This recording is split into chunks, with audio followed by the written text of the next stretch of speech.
cumpliendo la gran comisión de nuestro Señor Jesucristo de, por tanto, ir y hacer discípulos a todas las naciones, enseñándoles que guarden todas las cosas que os he mandado. Qué privilegio estar de nuevo juntos hoy, aquí adorando al Rey de Reyes, al Señor de Señores. Todos quedan invitados, los chicos, para mañana sábado. Es un tiempo lindo con estos jóvenes de trascendentes, así es que todos los jóvenes mayores, señoritas, están invitados para esa reunión. Y también el programa de Virtuosas está invitando a todas las chicas para que el domingo tengan este tiempo hermoso. Así es que, por favor, hermanos y hermanas, jóvenes, señoritas, tienen oportunidad de edificar sus vidas para la honra y para la gloria del Señor. El domingo, hermanos, vamos a comenzar unos estudios. He estado orando, pensando y preparando sobre este tema, y queremos hablar de la Biblia, el libro más relevante. Entonces, este domingo he seleccionado unos pasajes ahí de Salmos 119. No lo vamos a poder estudiar todo, pero vamos a ver algunos pasajes en estos días de septiembre.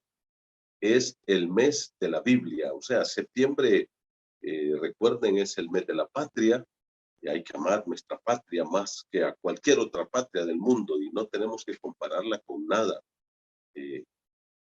Luego también es el mes del niño. El 10 de septiembre es el Día del Niño. A propósito, este lunes va a haber una actividad especial para todos los niños de la iglesia. También están invitados los chiquillos a participar de ella. También es el mes del maestro. Qué tanta celebración, ¿no es cierto? Y es el mes de la Biblia. Entonces queremos animar a todos nuestros hermanos. A partir de este próximo domingo 5 vamos a estar abordando algunos pasajes del Salmo número 119. Quiero animarles para que juntos estudiemos algunos estrofas de este bello poema dedicado completamente a la palabra del Señor.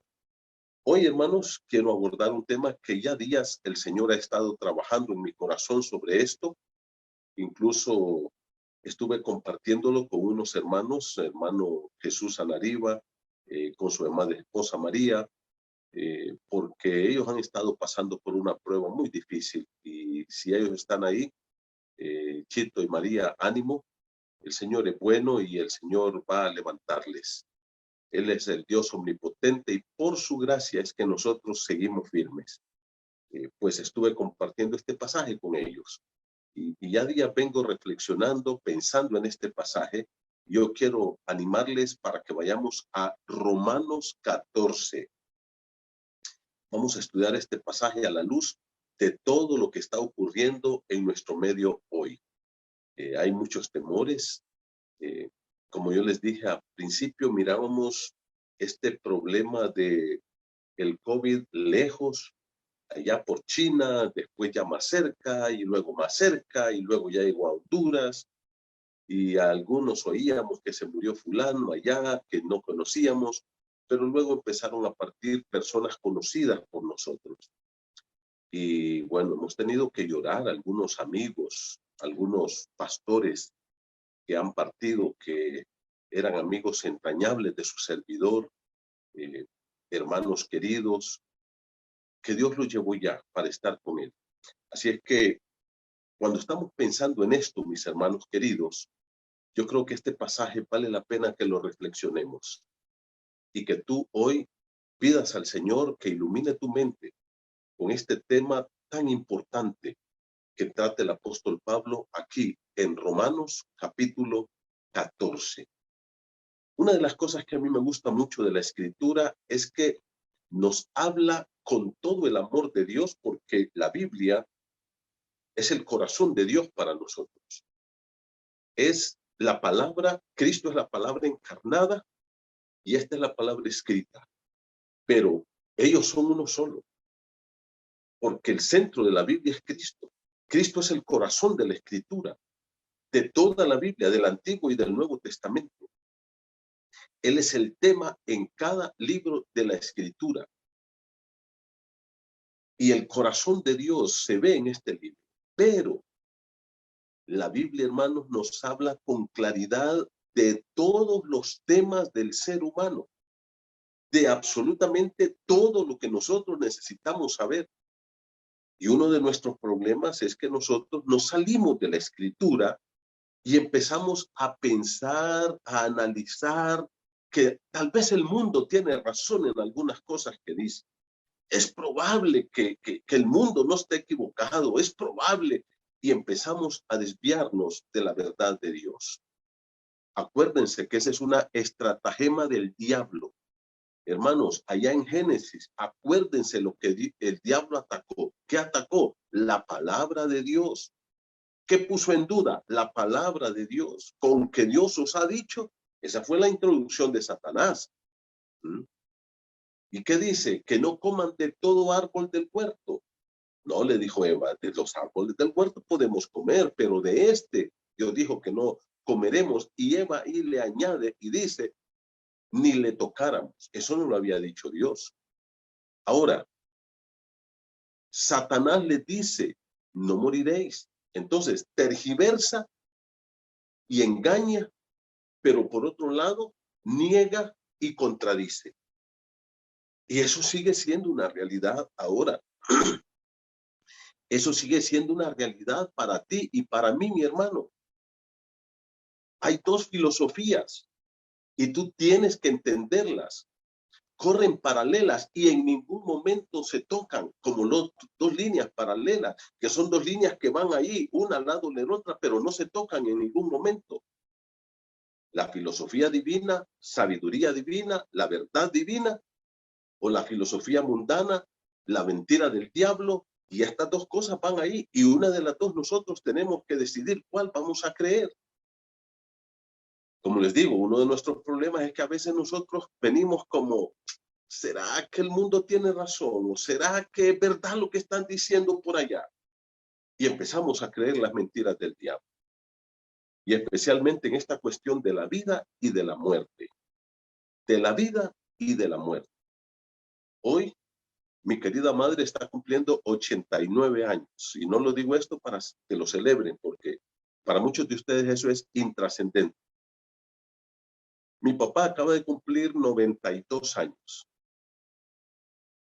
Cuando yo miro a mis padres, mi pregunta es, ¿cuánto tiempo más el Señor me va a permitir tenerlos conmigo? ¿Cuánto tiempo más? Y esto, hermanos, debe de ser una realidad en mi vida, en la vida de mi hermano, en la vida de mi familia. Es probable que yo me vaya antes que ellos.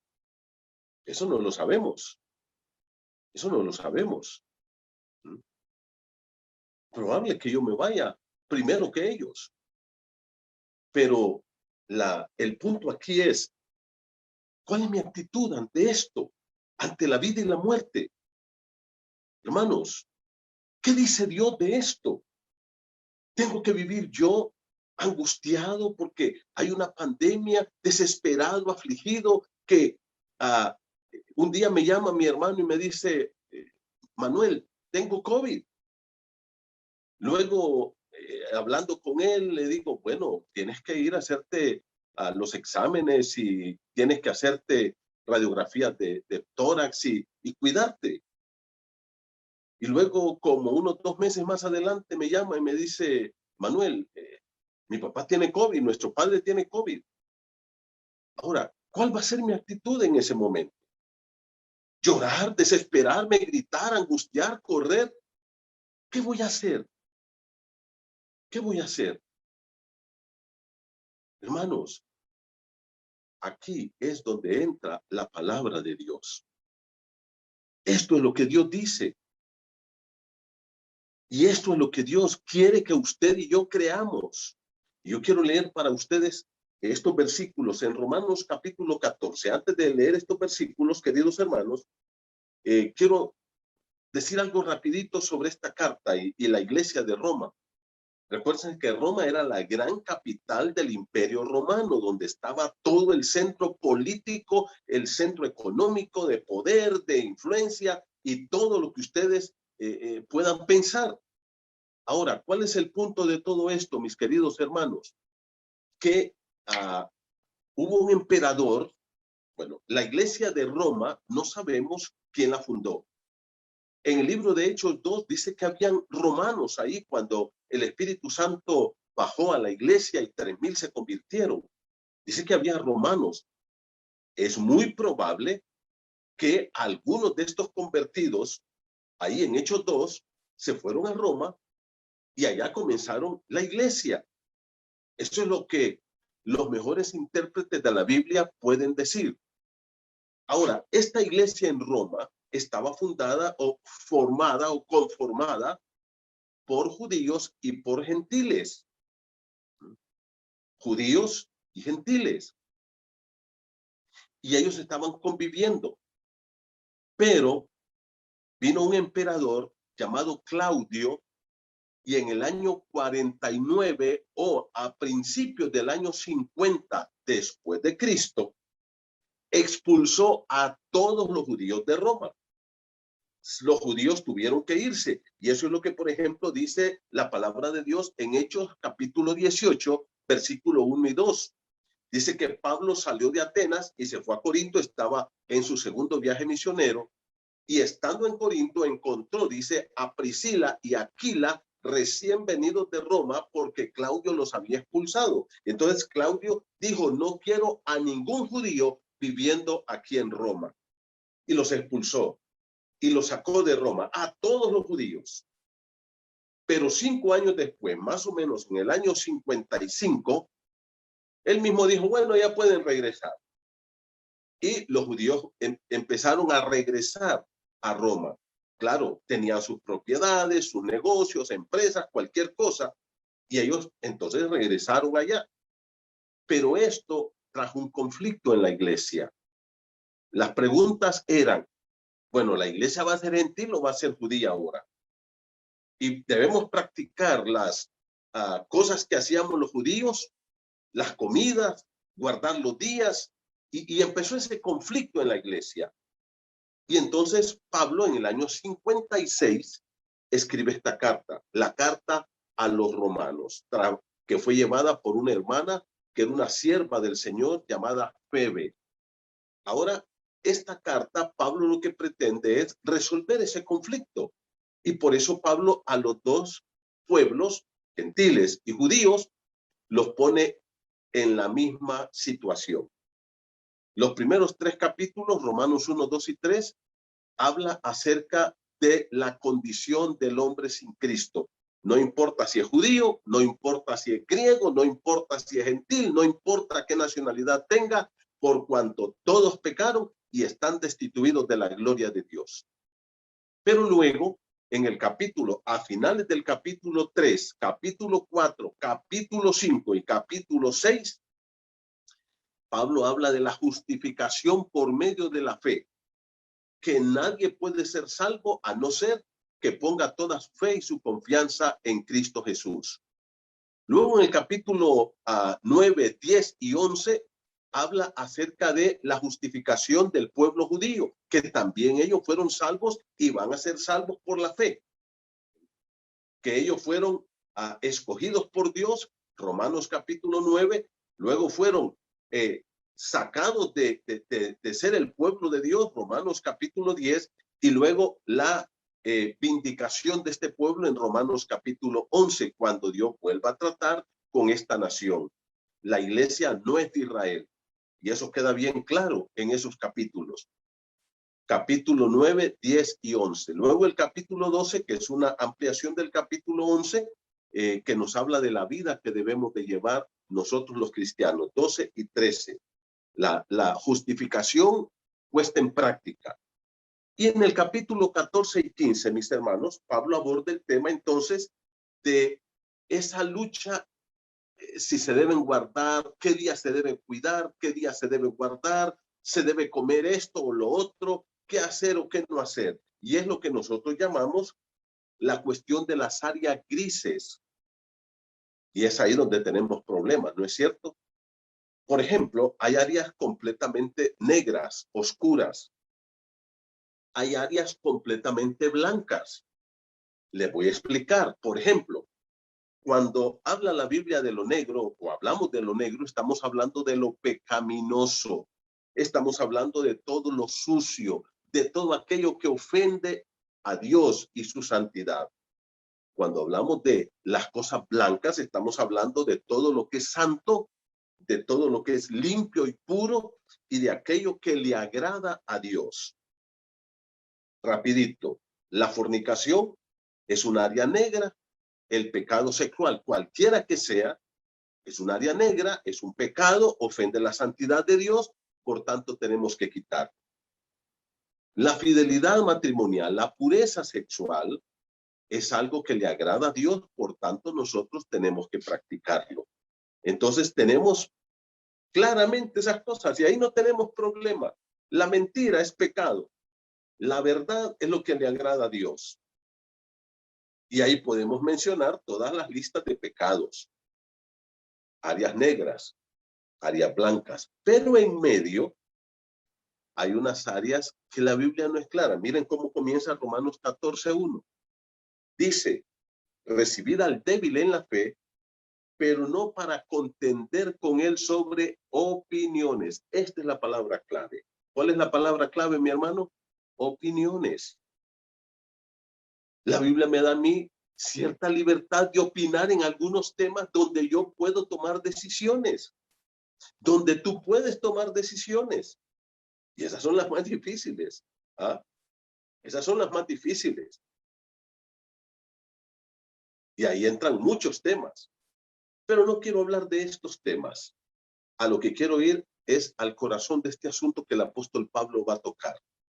El punto aquí, hermano, no es si hago esto o no lo hago, si aquel lo hace o si no lo hace. Ahí están delineados los puntos de una forma clara cómo debe ser manejado este tema. ¿Qué tema? El tema de las opiniones.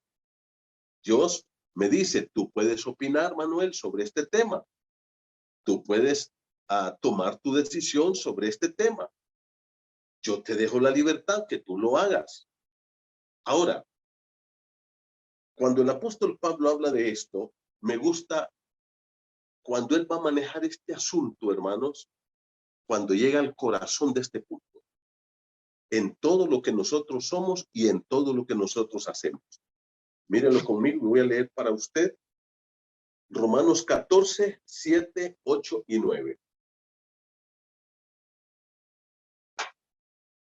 Porque ninguno de nosotros vive para sí y ninguno muere para sí. Vayamos prestando atención a lo que dice aquí la palabra. Porque aquí Pablo entonces va a ampliar toda la vida nuestra. Todo. Ya no solo el asunto de las opiniones. Va a hablar de toda mi vida entera. ¿Y qué dice? Porque ninguno de nosotros vive para sí y ninguno muere para sí. Pues si vivimos para el Señor, vivimos, y si morimos para el Señor, morimos. Así pues, sea que vivamos o que muramos, somos del Señor. Porque Cristo para esto murió y resucitó y volvió a vivir para ser Señor, así de los muertos como de los que viven. Hermanos, esto es fundamental que lo entendamos. Esto es clave en tu vida y en mi vida. Si no logramos entender eso, no vamos a poder vivir. No vamos a tener una filosofía clara de la vida. Si no logramos entender esto, entonces nosotros vamos a estar viviendo en angustias, en desesperación, en miedo, en terror.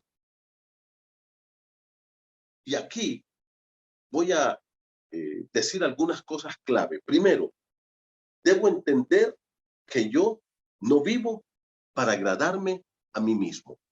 Primera cosa que dice aquí la Escritura. Versículo número 7, porque ninguno, y aquí habla de todos los creyentes, y aquí no está hablando de los mundanos, olvídese de ellos.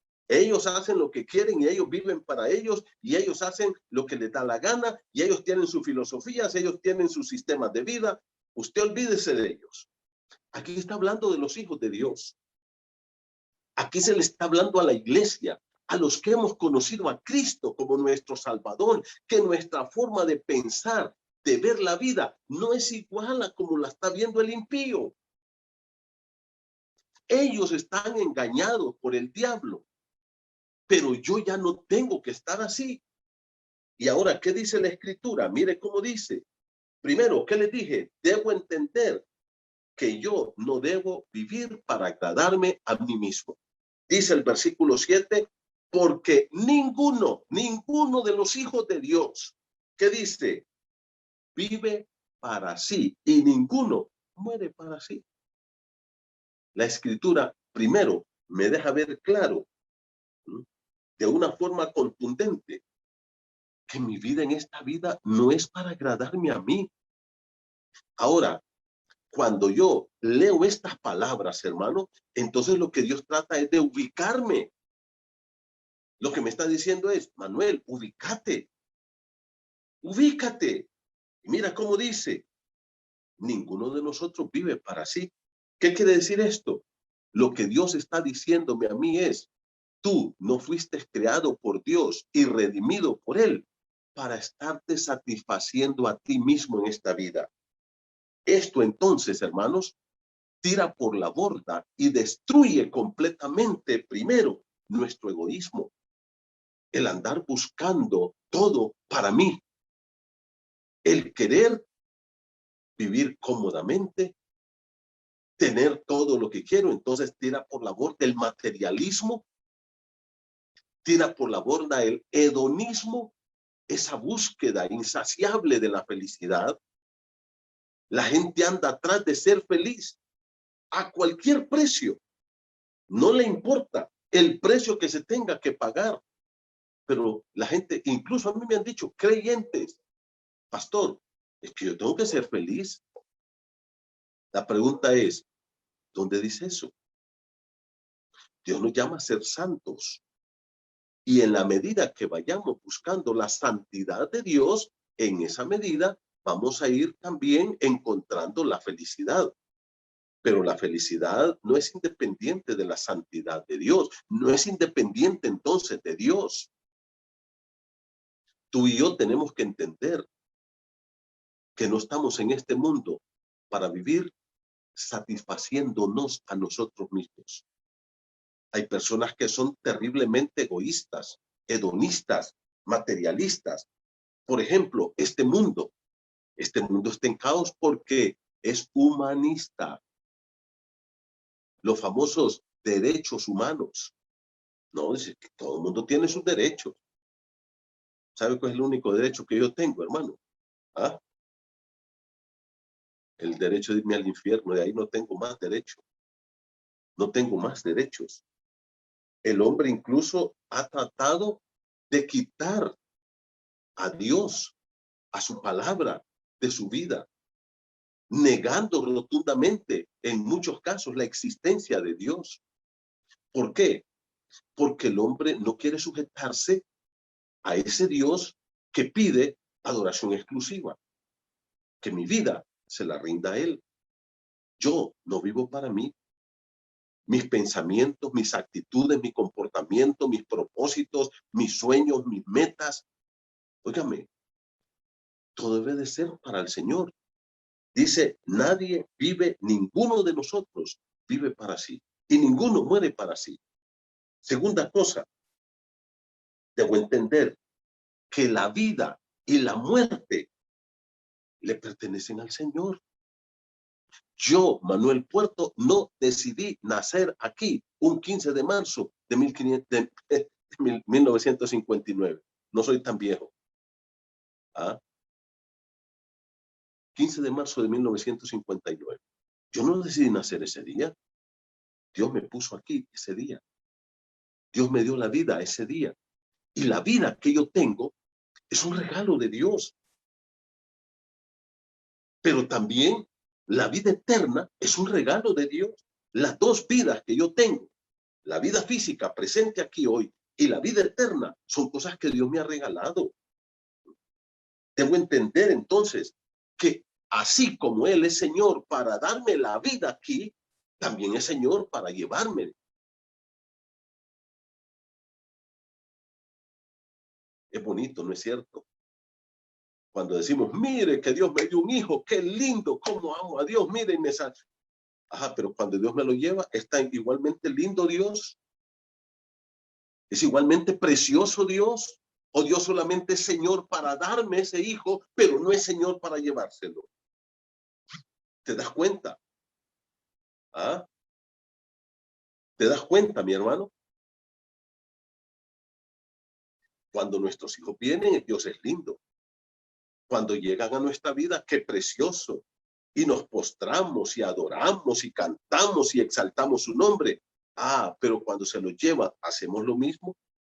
Y tal vez ustedes me van a decir, pero es que usted no ha perdido un hijo, por eso no sabe lo que eso significa. Yo sé que no es fácil. He visto el dolor en padres o en hijos cuando entierran a su padre. Lo he visto. ¿Se acuerda Job? Perdió sus 10 hijos en un solo segundo. ¿Se puede imaginar usted el dolor de este padre teniendo 10 ataúdes ahí frente a él? Y postrado dijo, Jehová dio, Jehová quitó, sea bendito el nombre del Señor. Eso es entender que Dios es soberano para darme la vida y Él es soberano para llevarme el día que Él quiera. Yo les estaba diciendo, mi madre hoy está cumpliendo años, 89 años. ¿Cuántos años más me la va a prestar el Señor? No lo sé, pero es del Señor. Él tiene soberanía sobre la vida de ella, sobre mi vida, sobre la vida de mis hijos, sobre la vida de mi esposa. Él es soberano.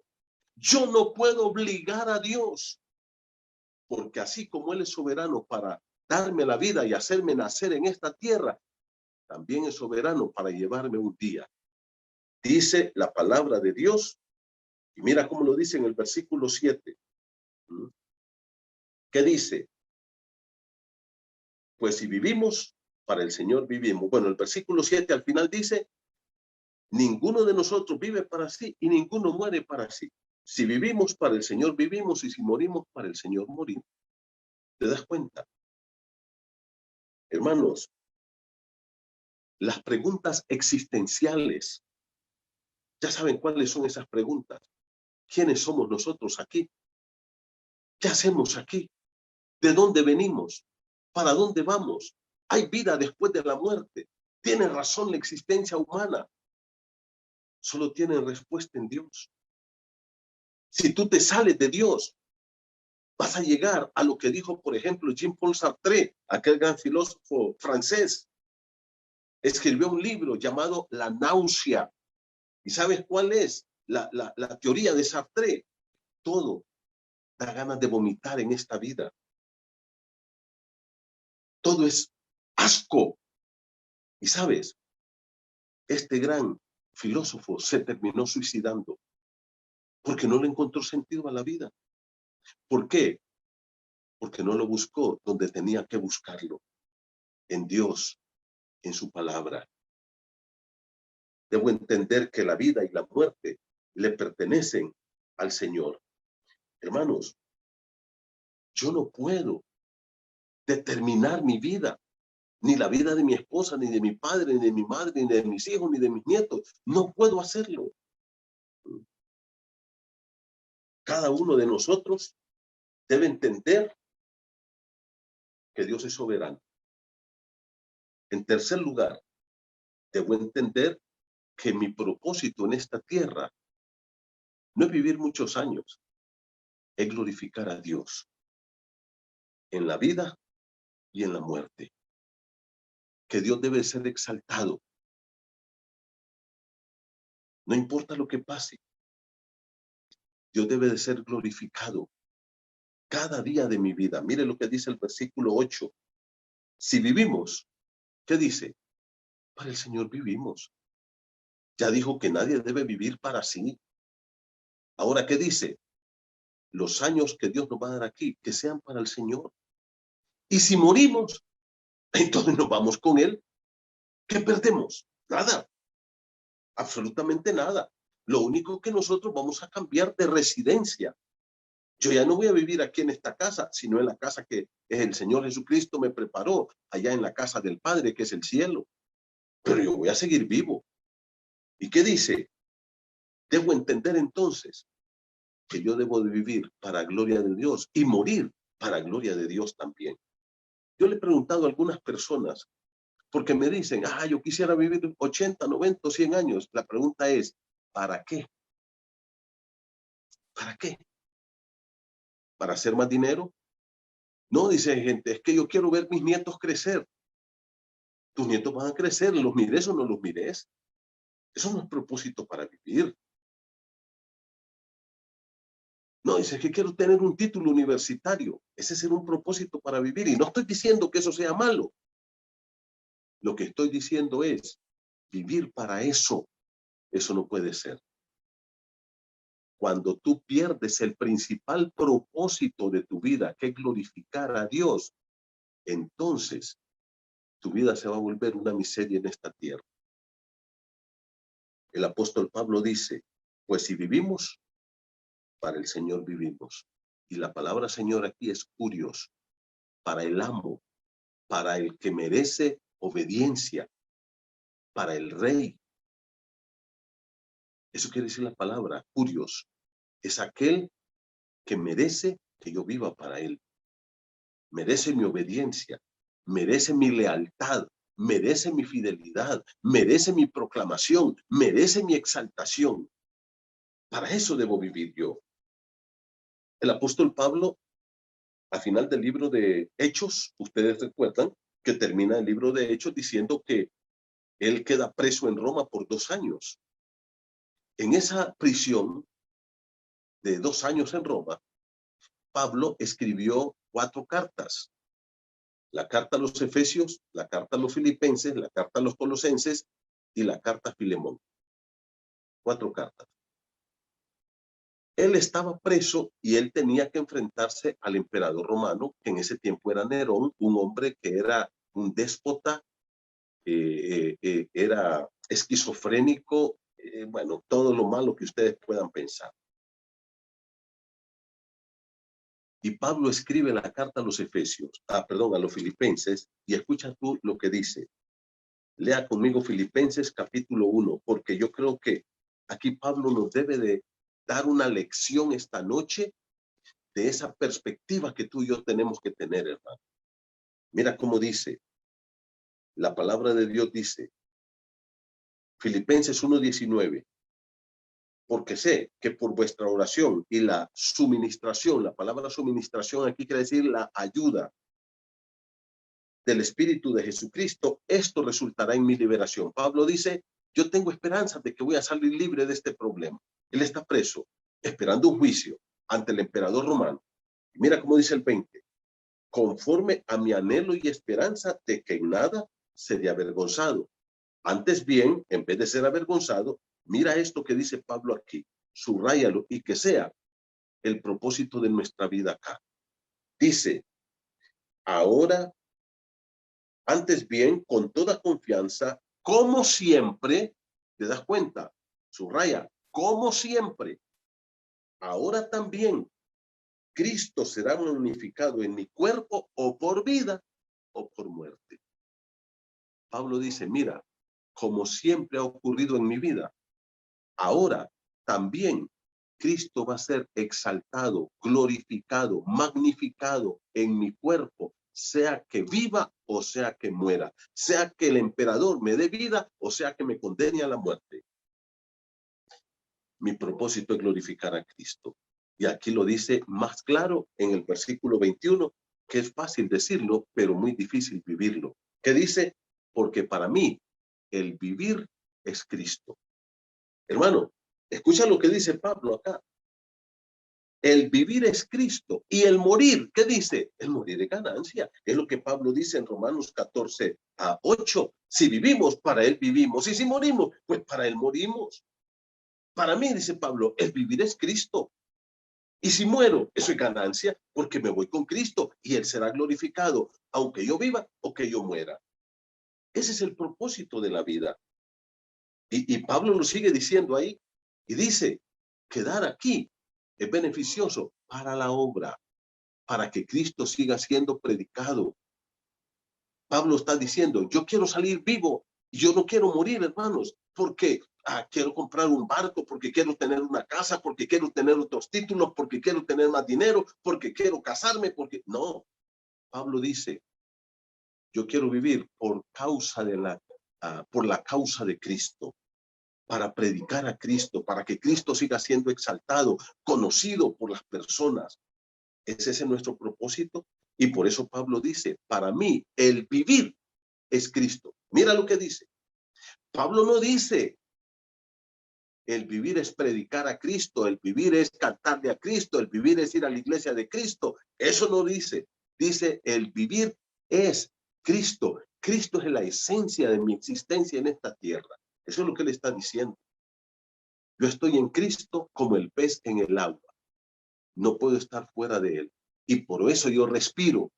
Por eso yo palpita mi corazón. Por eso mi sangre circula por mis venas. Por eso todo mi ser es Cristo. Qué lindo tener este concepto, ¿no es cierto? Y si me muero, me voy con Cristo. Me voy con Cristo. Tener esta perspectiva. ¿Y qué dice Pablo? Vivir es Cristo. El vivir es Cristo. ¿Y morir qué es? Es ganancia. Es un buen rédito. Y la palabra ahí, hermanos, es una palabra que tiene que ver con negocios, con hacer un negocio en el cual yo gano mucho. Si yo me muero, es lo mejor que me puede pasar. A veces cuando muere alguien decimos, pobrecito, no. Pobrecito nosotros que estamos aquí todavía, pregando en este mundo, maltrecho, contaminado, sucio, putrefacto. Ese ya está bien con Cristo. Él ya está mejor. Perspectiva divina. En cuarto lugar, debo entender que todos los seres humanos somos del Señor. Mire lo que dice aquí en el versículo número 8. Versículo 8 al final. Estoy en Romanos 14:8. Así pues, sea que vivamos o que muramos, somos del Señor. Somos del Señor. ¿De quién soy yo? Soy del Señor. Yo no soy de Doña Blanca. Yo no soy de Doña Altagracia. Yo no soy de Daniel o de David. No, soy del Señor. Daniel no es mío. Ni es de Claudia. Ni es de Emma, ni de Loica. Es del Señor. Pero nosotros nos apropiamos de lo que no nos pertenece. Y ese es nuestro problema. Estos son mis hijos. Estos son mis padres. Y yo pego mi corazón y mi alma a mis seres queridos. Y cuando ellos se mueren, nos morimos con ellos. Porque nuestro corazón tiene que estar pegado a algo mucho mayor, mucho más grande, que no morirá jamás. Se llama Cristo Jesús. Se llama Cristo Jesús. Y nosotros tenemos entonces que soltar a nuestros seres queridos. Mira, yo te voy a contar rápidamente. Mi abuela tenía 94 años y yo la amaba como no tienes una idea. El amor que yo tenía por mi abuela no lo puedo ni explicar. Un día estaba aquí en Tegucigalpa, mi abuela y toda mi familia, bueno, estábamos pastoreando allá en la iglesia en Ciguatepeque, y como a las 9 de la noche mi madre me llama y me dice, hijo, tu abuela está mal. Le digo, ¿qué pasó? No, se puso grave, está mal. Le digo, llama a fulana de tal para que nos ayude. Ella es una enfermera y ayuda mucho y puede pues dar el auxilio que necesita una persona. A las 10 de la noche mi madre me llama y me dice, hijo, tu abuela no quiere el oxígeno, no quiere que la llevemos al hospital, no quiere nada. A ese momento yo salí para Ciguatepeque. Llegué a Ciguatepeque a las 12 en punto de la noche. Mi abuela me queda viendo y me dice, hijo, yo me quiero ir con Cristo. Le digo, abuela, queremos ponerte oxígeno, queremos llevarte al hospital. Me dice, no, tengo 94 años. Lo que más quiero es estar con el Señor.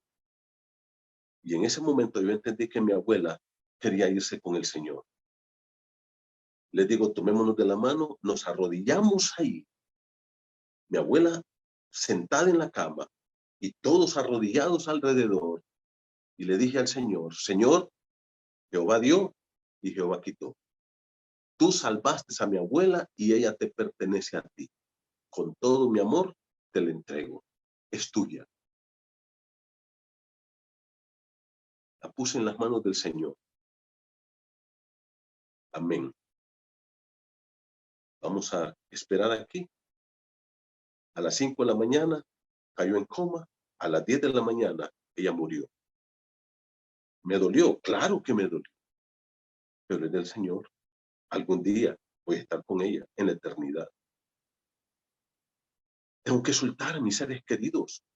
Hay padres que se apropian de sus hijos, que ni tan siquiera los quieren dejar ir a la universidad. Ay, no, ¿qué tal si? Hermano, por favor, tus hijos no son tuyos. Tus hijos son del Señor. Mira lo que dice Romanos 14:8. ¿Qué dice? Sea que vivamos o que muramos, somos del Señor. No nos apropiemos de lo que no nos pertenece.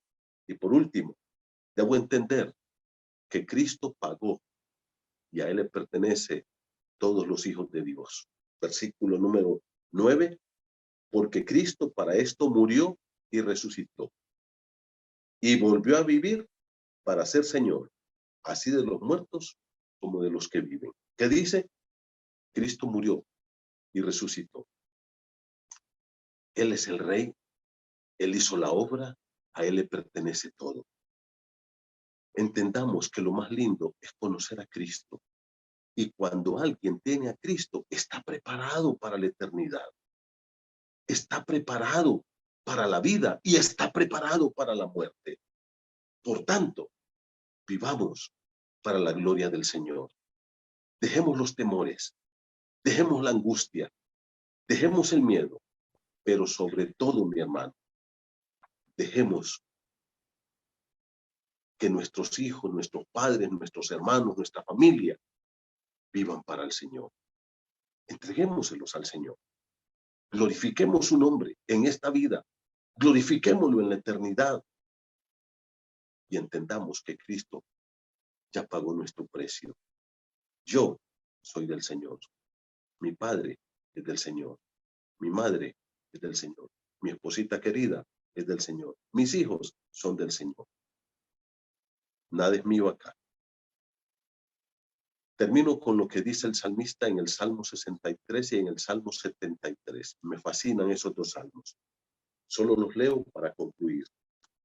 Dice la palabra de Dios en este salmo maravilloso y a veces nosotros, hermanos, leemos mucho. Hay gente que a mí me encantan los salmos. Si nosotros tuviéramos un 25% de pasión, de piedad por Dios, como David, como lo refleja en los salmos, fuéramos maravillosos cristianos.